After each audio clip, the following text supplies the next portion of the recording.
Right now, people can start joining, so.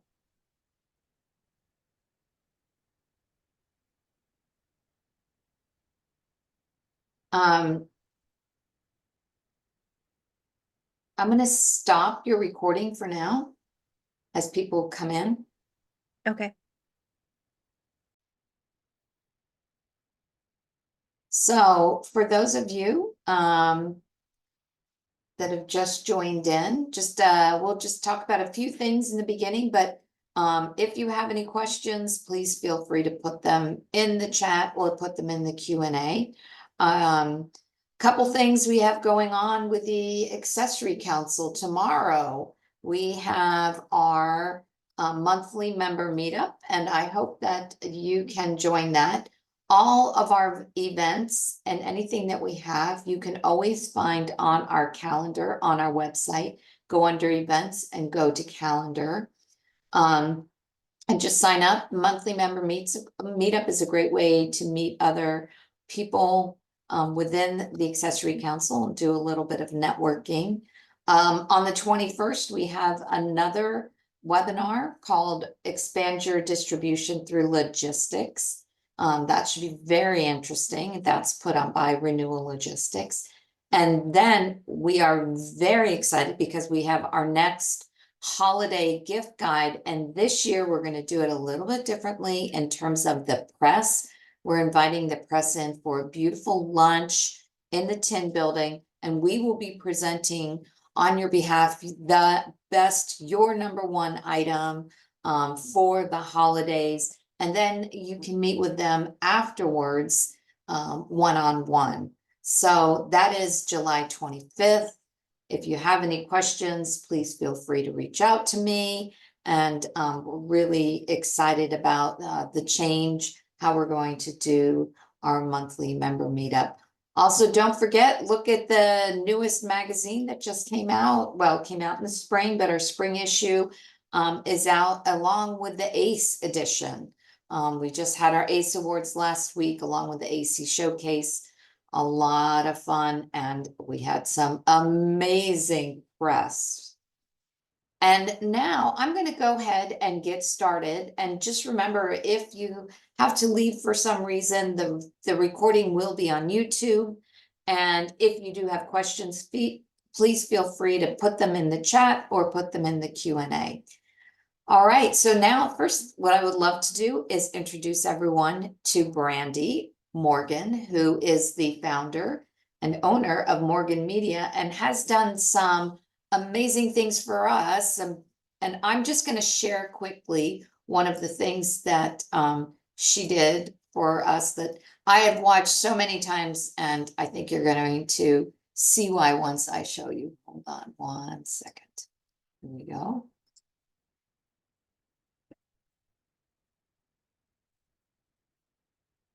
Can everybody see it?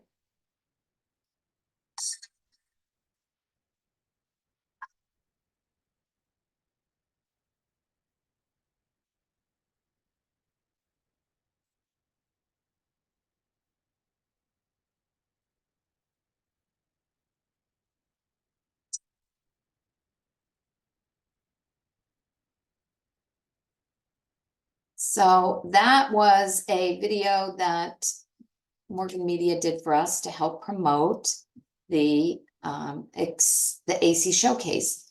And so let me get out of here now. Sorry.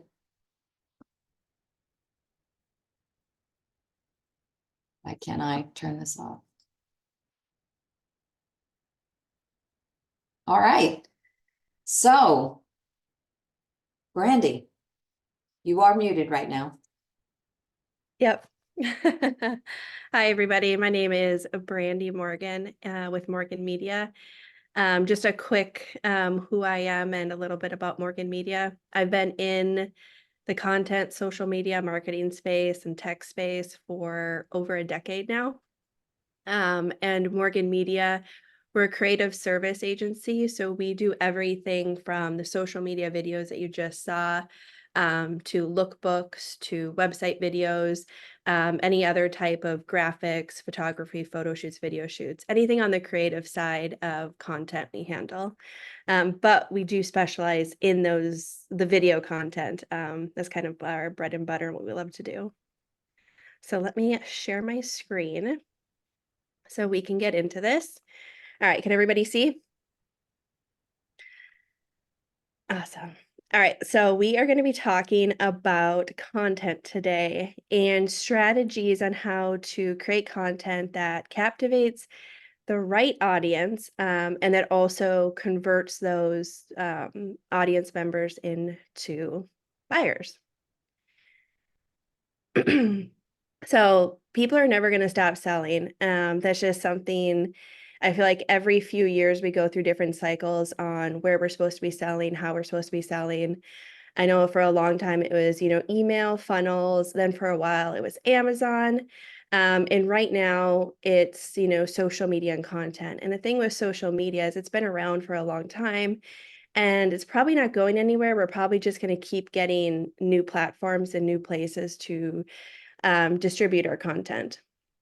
So the biggest thing when we think about content for social media in general is it should be there to drive sales and convert people into users. Secondly, to build brand awareness, teach people about your brand, teach people about the value of your products, the quality of your products, why people need your products, showing how they can be used, worn, etc. And lastly, of course, social proof. And that's something that has become, so I feel like popular, like something that's been so up there in the past few years, just with the big influx of influencers and literally so many people on social media just consuming content all the time. And when we see other people doing something or wearing something or, talking about something, we instantly want to know more about that or want that item too. So there's ways to create content and to utilize those social platforms to build that for our brands. For the agenda for today, we're going to dive into crafting content that captivates and converts. We're going to go over what it looks like to build the right type of audience, the different platforms, the differences in those platforms, content types, storytelling, which is one of my favorite aspects of content, and then, of course, testing and optimization. The second part that we're going to go into is tools to execute. So we're going to, go through some like educational stuff, but then we're also going to provide you with tools to help you execute those ideas and those processes. So we'll go over, how to do audience research, competitor research, content research, user generated content, and then of course, hiring the models, the actors, and the content creators for campaigns and content. And then we're going to put it all together and we are going to show you what that looks like for an actual real campaign that we worked on. And you can see it from start to finish, which is kind of fun. So the first part is audience. So the best thing about building an audience is it really is your foundation for your content strategy. Even if you have a decent following on a social media platform, it's so important to know who you're actually creating content for, because that current audience might not actually be the potential buyers that you want. So it's really important to understand and analyze who would actually, buy your products and then create that content for those particular people. The other aspect of that is how do you talk to your audience? You talk to people very differently. There's a lot of different things that go into that, whether it's the demographics or where they're at in the buying process. There's a lot of different ways to engage with, prospects and how to get them, through the sales funnel to get them to actually buy your products. And content is one of the best ways to do that. And then, of course, what platforms you should be spending your time on. Oftentimes, people want to put their content everywhere, and I'm, we're one of those that says, yeah, that's fine. We can put the content on every platform, right? But if we understand our audience and we understand that maybe the majority of people are on Facebook, we probably want to spend the majority of our time learning and understanding how Facebook works, because there's so many things about Facebook than just posting content on there, whether it's learning their ad platforms, understanding groups, understanding how their reach and engagement works. It's really important to kind of, pick where your actual buyers are going to be at, so you can reach those people and then expand and reach even more people on those platforms. And then once you do that, of course, you want to go to, your secondary platforms as well, and start doing the same cycle over. And then tools for this type of audience research.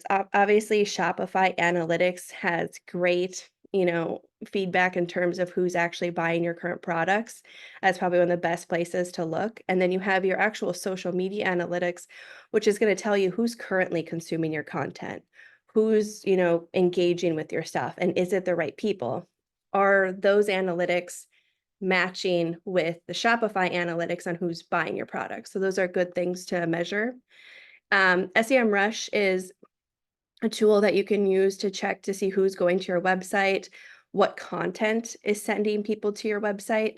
BuzzSumo is another really robust tool. We listed a few things here that it does, but in terms of audience research, it's great for competitor analysis and looking at different trends that are happening.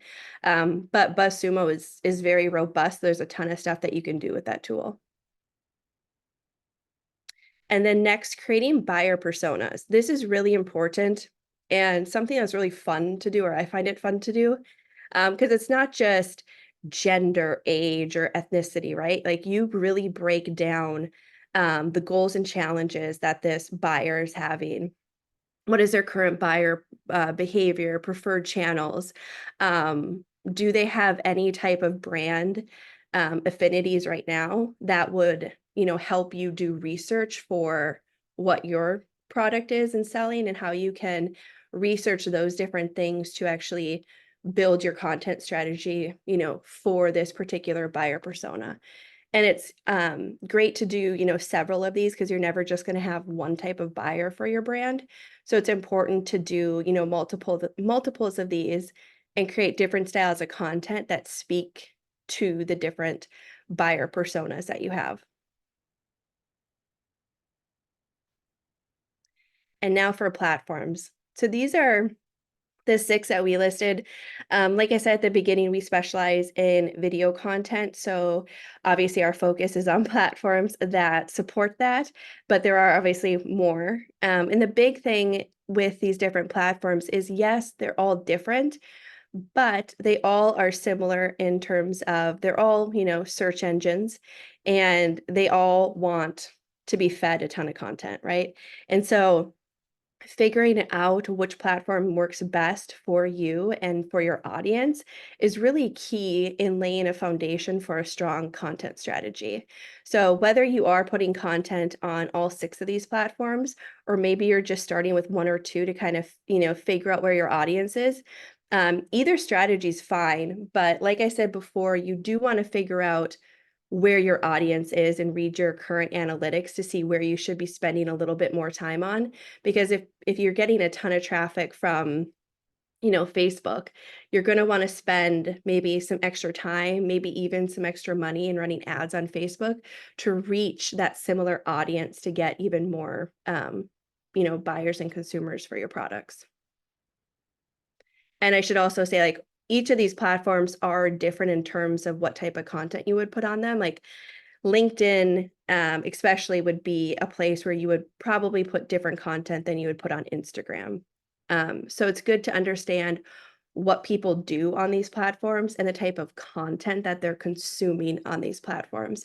So you have to look at these from a consumer standpoint, not necessarily from, the brand standpoint as to what you want to put out there. It's, how can I create my content in the way that people are consuming content on these platforms.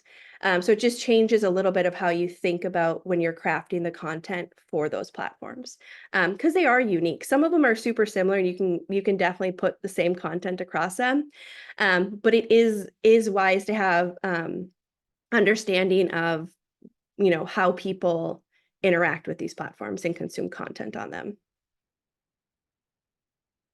And then content types, images, graphics, photography. There's video. We always break video down based on length. So we have short, mid, and long. There's email, newsletters, and blogs. All of these are great content types to test to see what works well with your brand. And honestly, it's usually going to be a mix of these. And it's not all going to be, obviously, for social media content. For the purposes of this, we specialize in video, like I said, and so we break them down based on short, mid, and long. So like short form videos, similar to what Cindy showed earlier, and that was like a trend video. So that's where you pick a trending song and you create content sort of around that trend that's happening online. And then there's mid-length, which can be maybe more of the educational ad videos. That's going to be anything over a minute to about 3 minutes, maybe 4 minutes. Those videos also do well on different platforms, right? So a longer or a mid-length video might do better on Facebook versus Instagram or TikTok. And then you have your longer form videos, which is going to be anything, we like to say, above 4 minutes. And obviously, YouTube is a great place for that. Facebook is a great place for that. Even your website, that type of content is usually, educational, behind the scenes. Maybe it's the process of how your product is made, a conversation with the founder. There's definitely different aspects that you can show in a longer form video that you can't necessarily get across in something that is, 30 seconds. All right, now we're going to get into storytelling. So, for storytelling, these are the 6 things that we like to think about. And this is something that we do internally here at Morgan Media. But the main one is the hook in the intro, which you may have heard before if you've ever done any type of like content research. It's that first few seconds of a video that gets somebody to keep watching. We like to pair, and this isn't always true, but we usually like to pair the hook and the intro with relatability. Why? Because when you can relate to somebody who's buying or your target audience right away at the beginning of a video, that's going to put their guard down, right? They're not going to feel that they're being sold to because you're talking to them about something that's like a common thing or something that's very relatable, a problem that they're going through. And so we like to pair those two together to create a really solid hook and intro for a video. The third is emotion. Understanding what type of emotion you're evoking with the content that you're building or the campaign that you're building. And you can test multiple emotions in one campaign to see what works. So whether you're trying to do something, whether it's like enthusiasm, or maybe it's inquisitive, or maybe there's, a fear aspect to it. There's definitely a lot of different emotions that you can test through content. And we'll get more into that, when we go through the real example. And then tension. So tension is something that you want to create pretty early on in a video, because when you watch something and there's that tension, like you feel it, you want it resolved. So you're most likely going to watch it until that tension is resolved. So if you create tension pretty early on and then you resolve it at the end of the video, people are like, it's like a sigh of relief. But that's an aspect of content to think about when you're crafting video content, especially for ad videos, is that tension part. And then, of course, showing people the products, not just telling them about the products, showcasing how amazing the quality is, what you use to actually, make them, what are the materials, how did you design them, is there any tech involved? There's a lot of stuff that you can showcase and video is obviously wonderful for that now. But really showing that, super clear in video instead of just, talking about it and, telling people about it. And lastly, brand identity. So brand identity is what makes what would make somebody know your brand without having to say it's your brand. We really don't care for over branded stuff at Morgan Media. We like to utilize aspects of brand identity, whether it's colors, typography, photography, lighting, environments that speak to your brand, where you can tell the association with it, right? Because for the most part, on every social platform, there's the profile like photo that's right there. So people already know who's posting the video, right? So it doesn't necessarily need to be overly branded. And you can build brand identity through those things that I just said in a really, beautiful way that also isn't overwhelming and people are feeling sold to when they're consuming the content. And then testing and optimization. So we like to test different variables when we run campaigns. One of them that we test is models. And models, there's different aspects that you're going to be testing when you are building a campaign and building content, whether that's gender, age, ethnicity. There's different aspects that you're definitely going to want to test for different videos in the same campaign to see what people gravitate towards. And environment is another one. So whether it's inside or outside, you can play with the lighting. You can also play with the activity or whatever's happening in the video. Those are also different elements and variables that you're going to want to test. And for the script, there are many aspects of the script and the storytelling process that you're going to want to test as well.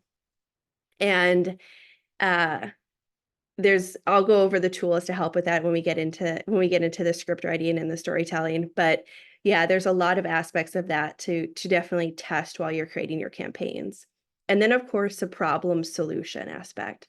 So obviously we know that the product will probably be the solution, but the problem that somebody's facing to get to the product is something that you're going to want to, get creative with and figure out how you can actually build something that's going to be relatable to your, desired audience, that it's like, oh yeah, I have that problem. Boom. Okay. Well, here's the solution type thing. So it's testing those different problem solution scenarios throughout your content. Now, this section that we're going to get into is we're going to break down the different tools. And these are tools that we use here at Morgan Media and that we would just recommend taking a look at, or at least writing them down so you have them in your toolbox that you can use, for future stuff.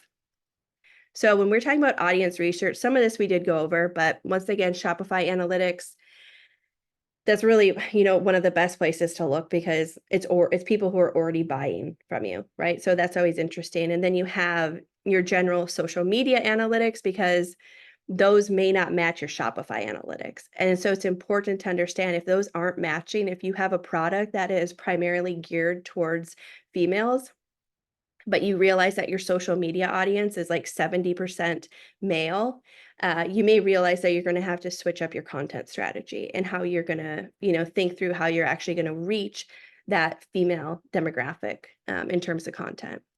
Google Trends is a great one because it gives you all the up-to-dates of what's happening and what people are, searching for, what people are looking for online. So there's different ways that you can play with Google Trends, whether it's location-based, and then you can take that and sort of craft content around those different trends to, potentially reach your target audience. SEMrush, same as before. It's a great place to see where your current website traffic is coming from, what content it's coming from. And then BuzzSumo is just an overall super robust tool where you can get a ton of like competitor analysis and different content trends that are happening. And then competitor research. So Apollo is a great tool. I love this tool. It gives you so much information on any business brand that you want to know. It is a paid tool, but if you're looking to kind of do that deep dive into who your competitors are, what technology they're even using, Apollo is a great one. It gives you a ton of information. Content research, again, BuzzSumo, wonderful. There's just so much stuff you can take a look at. There's yeah, a lot of aspects of BuzzSumo that are great for content audience research. Facebook Ads Library, we have this open, I think, always at Morgan Media. It's a great place to see what other brands are doing. Take a look at the ads your competitors are doing. One thing that's kind of cool to do with Facebook Ads Libraries, if you have a brand that you're trying to emulate, like say you have a similar product, you can take a look to see what campaigns they're currently running and what ads they're running. Something to take note of is to be checking it regularly, because maybe they're running one particular ad for a really long time. That probably is telling you that that ad is working for them. So it's a good idea to take, a screenshot of that ad, look at that ad, analyze that ad, understand why is that ad working for them. Maybe there's aspects of that ad that I can take for my brand and create something, similar. ChatGPT is a great tool if you use it properly. It's great for ideation. It's great for helping with scripts. The biggest thing I say here with ChatGPT is you can't just copy ChatGPT. I always say use it to spark an idea, or use it to spark a script, but your brain is a far better creative tool than ChatGPT. But ChatGPT can be that spark that can ignite some more creativity that you already have. So use it for ideation and to helping with scripts, but just make sure you're also rewriting whatever ChatGPT gets you in, I say human language, because oftentimes I think most of us can probably tell now what's been put out by AI, but it's still a great tool, and we use it and we think it's great for ideation, for sparking ideas. And then of course, social media. There's so many platforms, so many people putting out content. It's such a great place to just do content research, see what other brands are doing, see what's working for them. And, take notes of it, take screenshots, create, what's cool on Instagram is you can save things in different folders for different brands and for ideas that you can reference back later. So social media in general is a great place to, spend, 30 minutes a day where you're just doing content research on it. Because varying platforms will give you different types of content that can definitely spark ideas for your brand. Hey, Brandy, Yeah. we did get a message. Okay. So is there a link to the Apollo app you're referring to? Because they're having a hard time finding it. I believe it's apollo.io. Let me check.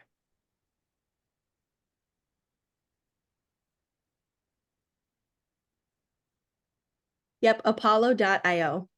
Apollo.io. Okay. Mhm. Maybe afterwards, some of these tools that you've referred to, we can put a list out Yeah, on where I to can find them. Yep, I can send links. Not a problem. Yeah. Okay, here, I'll also put it here.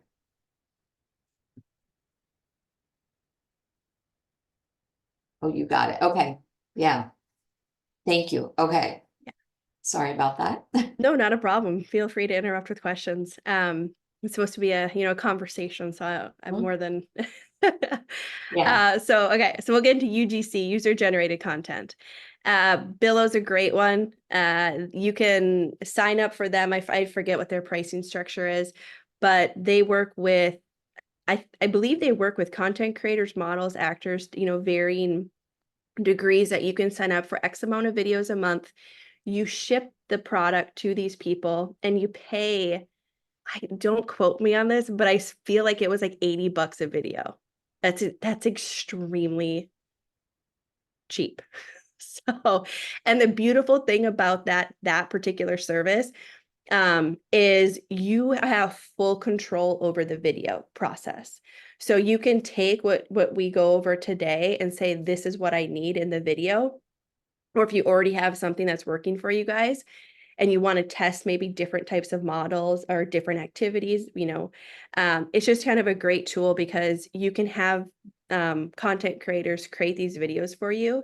And then you get the videos, and you can either use the videos as they are, as they're edited, or you can take them and have your team, chop them up and create other types of ads with those pieces of content. Great tool, super wonderful. We use it and it works really, really well. The other one is Backstage. Backstage is a wonderful, website app where you can reach models, actors, content creators. I think there's a bunch of other different types of like breakdowns on there, but essentially if we know that we have a campaign coming up where we need X amount of models, you can go on there and filter by location, you can filter by age, gender. It's really great because we've worked with them many times, and any of the models and actors that we've worked with, very professional, because this is what they do for a living. So wonderful if you're trying to, get models, especially, at the location that you're at to be shooting. And then of course, organic social media reach out. I still use, and we still use Facebook, Facebook groups. So if we're shooting somewhere and it's a specific location, whether it's where we are or it's where somebody else is on the team, and we need somebody there live instead of using Backstage, if we need it like really quickly, we'll go into these different Facebook groups that are based on that location, obviously join the group, and then we'll post about the type of model actor that we're looking for.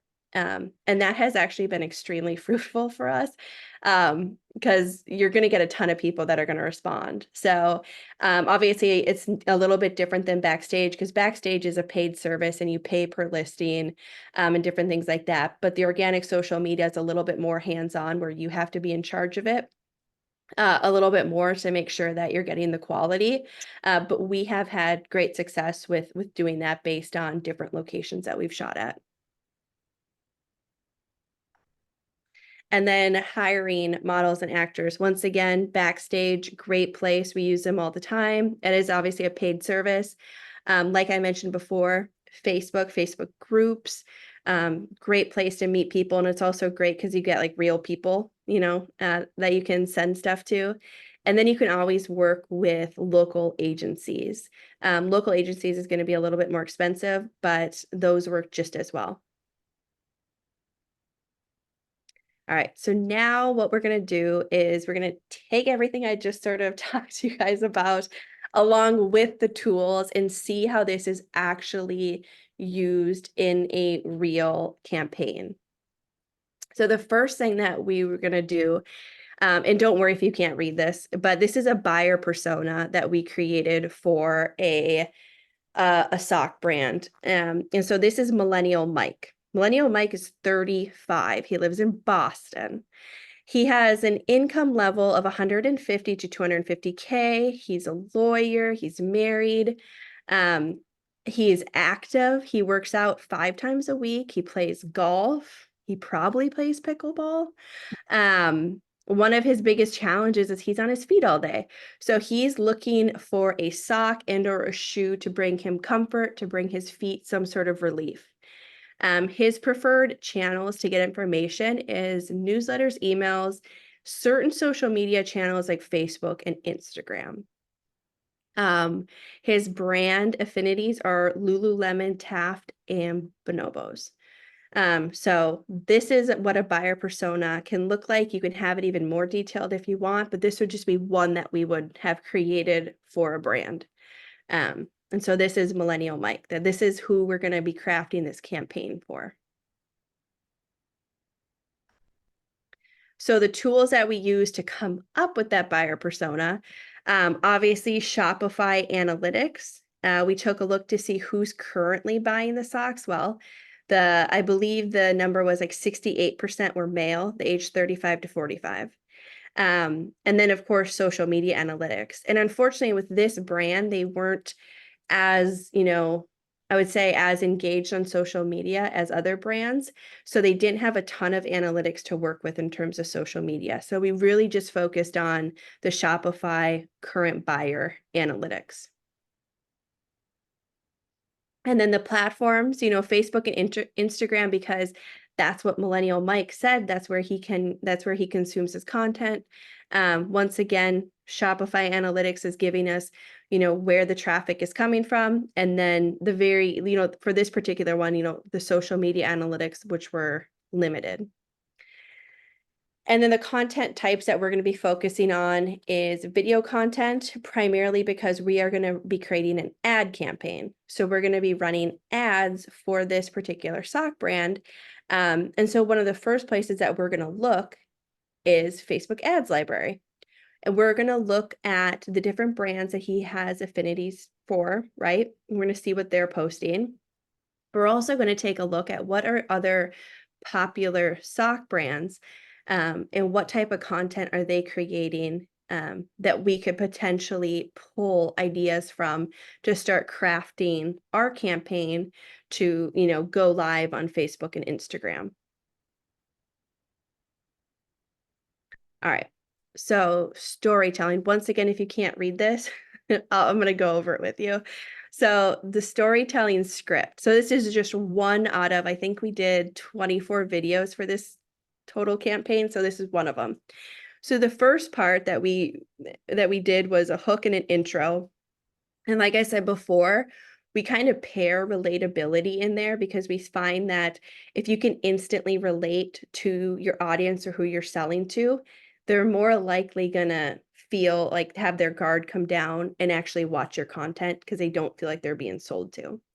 So the beginning of this particular ad, we talk about taking 10,000 steps per day, right? And I think a lot of us, that's a number that's been ingrained in our head in terms of steps. I think we can all relate to that. We like to close our circle. So we're there with them. We can relate. The next thing is you may not realize the toll it takes on your feet. So you have the 10,000 steps per day. You may not realize the toll it's taking on your feet. We're creating tension right there because we're contrasting between the potential negative consequences of being active, right? So there's a little bit of tension there. The next thing goes, don't worry, Hurdle's Matrix technology is here for the rescue. So right there, we provided the solution. Oftentimes, I would say we could provide the solution later on, like keep that tension held for a little bit longer. But for this particular one, we kind of just went right into it. And then the emotion in this particular ad that we were creating, it was concern and awareness. So like concern for our feet, but also awareness that we need to be taking care of our feet because we do not want future problems. And then the show, don't tell, is we did multiple variations of their sock and cutting it up. Which was kind of fun because I don't think you would necessarily see somebody cutting up their product. So that was kind of a fun aspect of it, but we wanted to actually showcase the product, showcase this technology, what makes it different than any other sock, right? We want to show people. We don't just want to tell them about this cool technology. We want to show them. We want them to like see it with their own eyes. And then lastly, the brand identity. For this particular ad, we really just utilize the colors of the brand with, the different typography and of course, just the socks in general, because the socks are branded. So that is a storytelling aspect. I didn't go through the whole script of this, but this should kind of give you a little bit of an idea of what this, it looks like in terms of crafting a video that follows that, succinct storytelling script. So tools that we use to do this. So like I said before, Facebook Ads Library, because we were researching, we do a ton of research on who their competitors are, different sock brands, and also just other brands in general. Like what ads are other people putting out that would fall into like the same category as this brand. So you definitely want to have that research done ahead of time. And then we utilize ChatGPT for the script. And it wasn't necessarily the full script because obviously there's aspects of it that we put in there ourselves, but it was a great place to, spark the idea of how we can, properly follow our, invoking motion, creating tension, different things like that. So ChatGPT helped with that script. And now the testing and optimizing part of this. All right, so like I said, I believe this was a 3-month project. We did about 8 videos a month for them. I believe they tested 16 of them through ads. The rest of them, I believe, were posted other places, but when it comes, they primarily wanted this for ad content. They weren't necessarily wanting like organic style content. So we tested male and female in terms of model, right? And this isn't even all the people that we tested or that we used for this, but you can see the varying different types in terms of what, like who we used and the differences. The next thing we did old versus young. So we had, older gentlemen, we had younger gentlemen, we had, younger females that we would, do different scenarios for us that we were testing to see, does this audience gravitate towards, one or the other, right? And then of course, ethnicity. So we wanted to make sure that we knew exactly the different types of people that we were putting in our campaigns to see, is there some particular audience that, would gravitate towards somebody versus somebody else, right? So we tested that as well with both the men, the male and the female models that we used. And then activity. So this was important because, as you mentioned, Millennial Mike was a very active man. He worked out 5 times a week. He golfed. He was on his feet. He was a lawyer. So we obviously had golfing. We did some weightlifting. We did walking, and we just did normal, everyday, like work type shots. So one of the variables that we tested was the activity, which is also kind of the environment that you're shooting in. And so the hook in the intro is part of the script that we tested. So this first screen grab that you're seeing was a style of video that we did several videos for, and that they're called man on the street style videos. You may have seen them before. They're used a lot in organic style content, but essentially you sort of approach somebody in their setting. So this one took place at the gym. So we would approach this person at the gym and say, hey, do you want to try these socks out? And then we give them the spiel about the socks. And they would, of course, say yes, because they're actually a paid model for us and an actor. So, yeah. So anyways, so you would do that and then they would try the socks and go through this whole workout process. So that was one intro that we tried, and we tried multiple models with that. We tried multiple environments, whether that was at the gym or the golf course. The next example that we did for the hook in the intro was, are you struggling to find socks that keep up with your game? And this was primarily focused towards golf. So the first one was trying to reach that workout, somebody who's working out, right? The second one is also a little niche down in terms of talking to primarily golfers.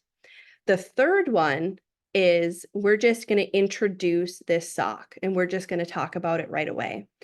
And that was a more broader approach than having these more niche sort of, gym people versus golfers, and just anybody who's on their feet all day. And then relatability, once again, similar to that one. The first one was gym. We shot a lot of videos and a lot of content at a gym, trying to relate to people that work out. They're on their feet, they feel tension when they're lifting. The second example is, golfers. They have sweaty feet, their feet ache if they're walking the course. And then third was just an active lifestyle, the 10,000 steps, which is just more broadly relatable to people. Oops. And then we have the emotion that we were invoking. So the first one was sort of that surprise, enthusiasm, because it was that more man on the street style shooting where we're just, getting people excited and we're creating that tension right away. Is that sock going to live up to what they're talking about? The second one is an example where we used empathy and understanding, where somebody was, working on their feet all day. And then the third emotion for this example was reliability and assurance. So that particular person worked out all day. And so they wanted something that they could rely on, and that would bring comfort to their feet while they would go from the gym to a 10-hour workday. Tension. So I kind of mentioned this in the last one, but those man on the street style videos, you're creating tension right away because you're building up this product to say it's going to do all this stuff. And so the tension is only released at the end of the video when the person gives you their testimonial, if they like the sock and how they felt about it. The next example was the tension was set up when we were presented with a problem, uncomfortable socks affecting outdoor activities, primarily golf. And then that tension is then released at the end of the video. Once again, when that person is talking, did it actually relieve any type of pressure or pain that they felt when they were golfing? The third example, the tension in that script was primarily minimal. We were really focused on a problem solution narrative, but there were still a little bit of aspects of tension, in that video is this sock actually going to live up to what we're saying it can do?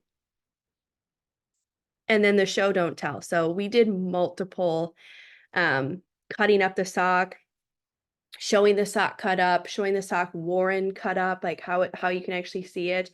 And then like literally taking it apart and, doing up close so you can see the different material that was made that crafted that particular sock together.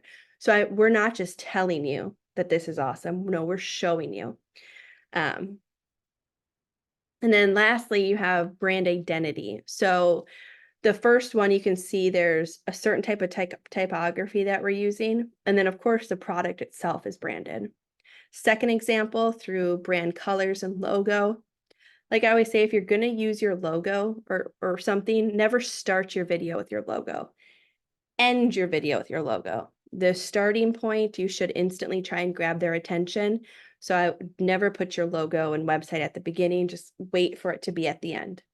And the third example is similar to the first one. It was through brand colors and font. So that one you can see the product itself, but you can also see that we're testing different types of typography and color of that font in the different videos that we're crafting. And so tools that we use to do this, we hired a lot of people off Backstage. We also utilized people on Billo to send products to get their real feedback and to have them create like whole scenarios for how they were using and wearing the socks. But yeah, those were two aspects that we used, or two tools that we used to get that part of that ad done. And so right here is where we run the campaign. So just to clarify, Morgan Media doesn't actually like run the campaigns. We primarily just handle the creative side.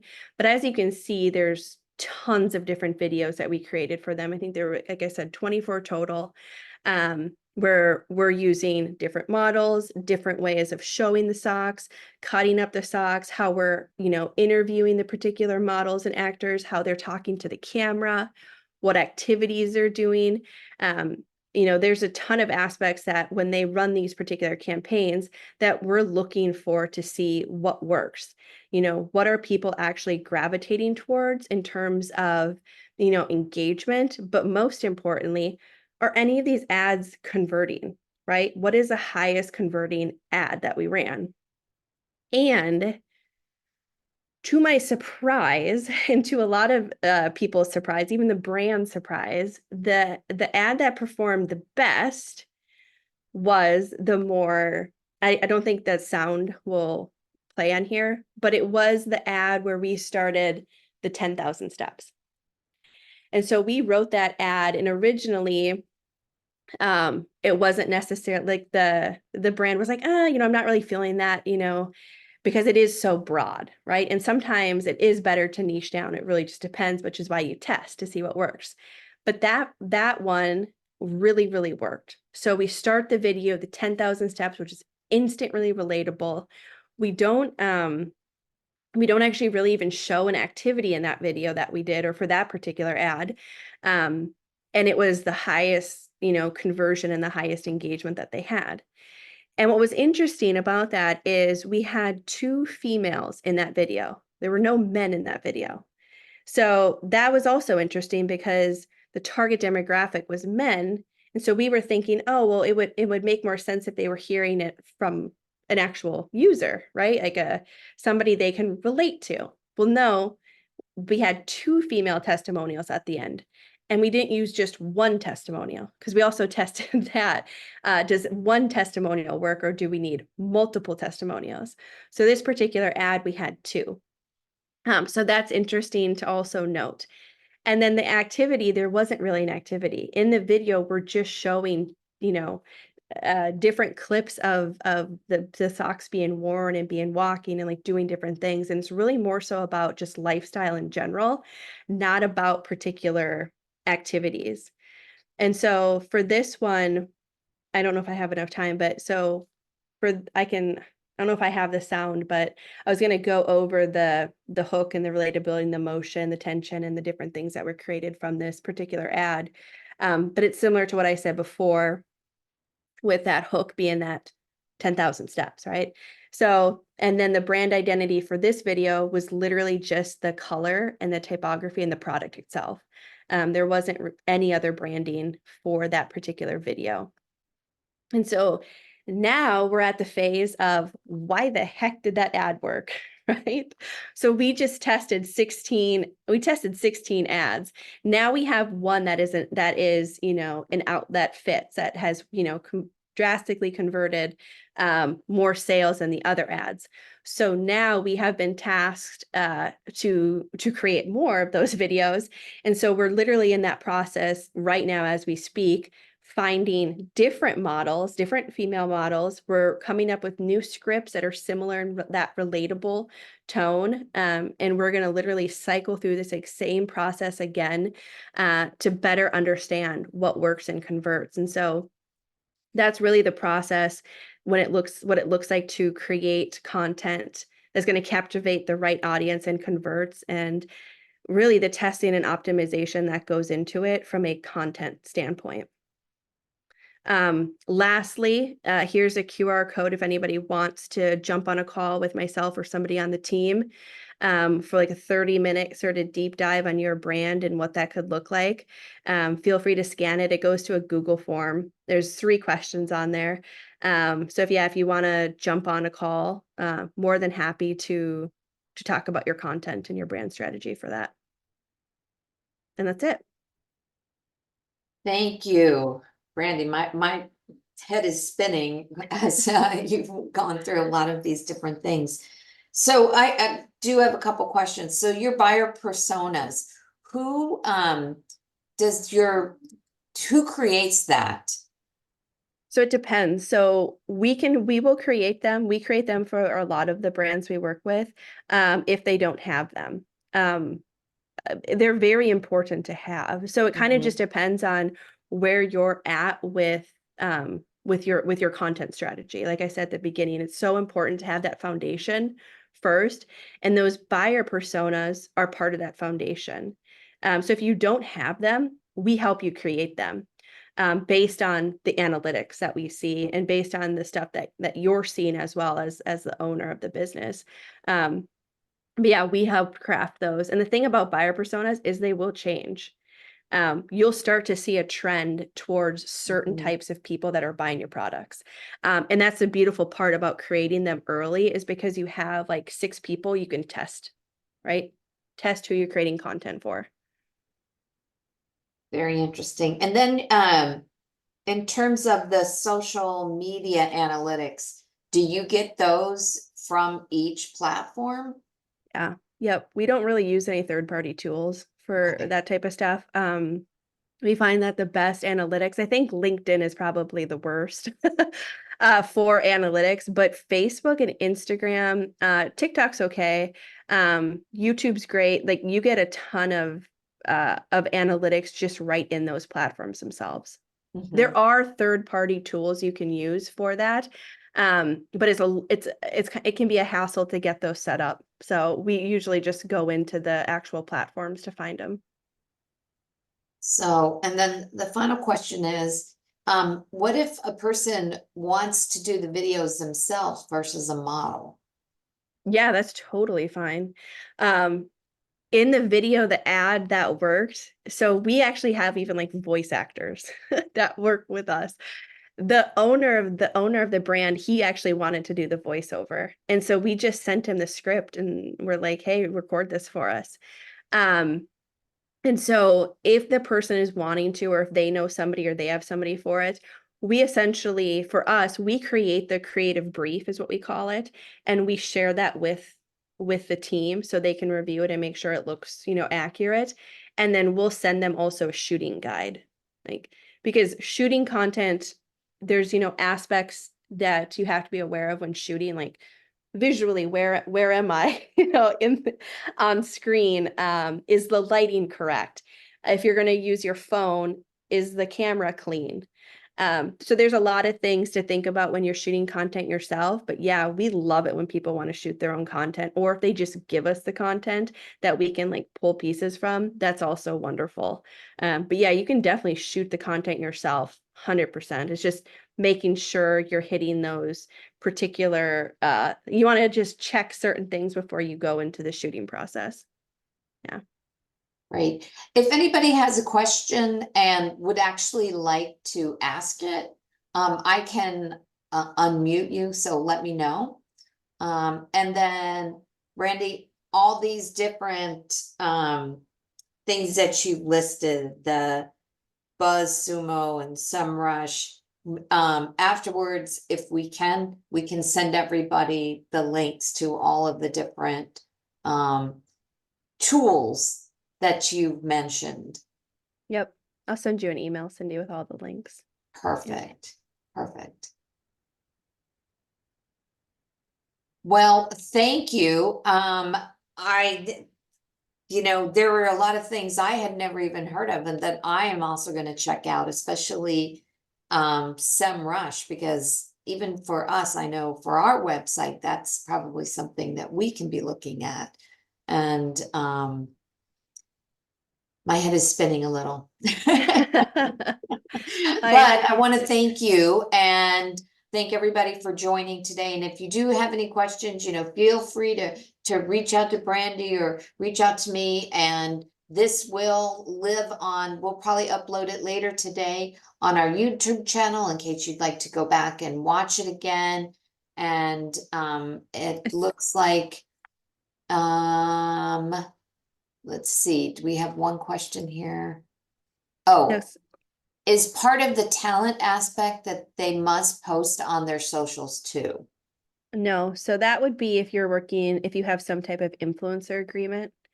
And that's fine if you want to do that. But you're going to pay more money, like usually, unless you can find like a smaller influencer to work with. But no, the people that we hire through Billo or Backstage, we're hiring them and we pay them for their time to create the video. So they're not going to be sharing it on their socials. They can share it on their socials, but that's not part of that agreement unless you go into an agreement with a content creator. But that would have to be outlined up front that's what you're doing. So no, that's not necessarily what we're talking about here. But yeah, we've done a lot of work with influencers as well, where that's part of it, but not for this particular part.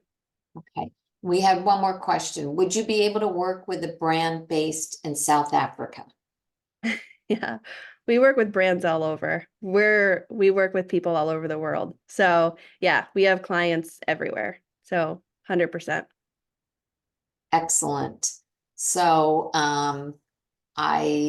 this was, I'm sorry, I can't pronounce your name. I will allow you to talk and maybe you can, give us your name and where you're from. You're muted. So you just asked a question about based in South Africa. But we can connect you with Brandy and Morgan Media. So. And it looks like there's one more question. Hold on. Oh. I think we got all the questions now.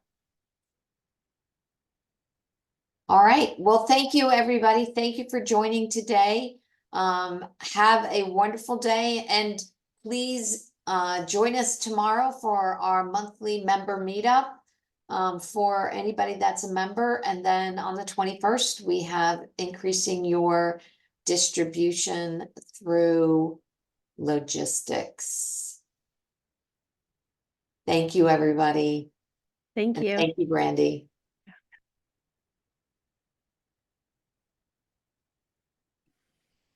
Thank you. Thank you. Thank you.